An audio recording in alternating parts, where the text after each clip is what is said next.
ঘন্টা সময় লাগছে আমার নিজর। এই 15 ঘন্টায় আমি কোনো ওয়াশরুমে যাইতাম পারছি না, আমি বাইরে বাড়িতাম পারছি না।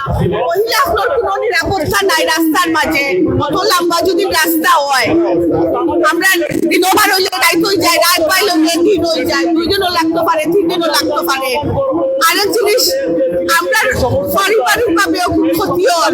বহুত মানুষ তারা মেয়েরারে বিয়া দিচ্ছেন ডাকাত, নাতিরও সাথে এখন ডাকাত, সিলেট এখন দাদা নাতি, তারা নাতিরও সারেও দেখতে পারে না, ও রাস্তাঘাটর লাগিয়া। আমার নিজের এখন মামার ঘরের বই, আর বছর একদিন আইন খান আমারে দেখান, ও রাস্তার লাগিয়া।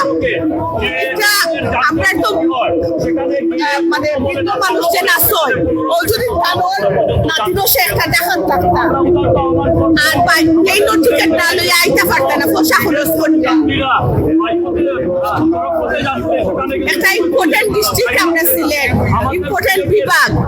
আমরা পারিবারিক ভাবে ক্ষতি হন, বাণিজ্যিক ভাবে ক্ষতি হন, সব দিক দিয়ে ক্ষতি হন।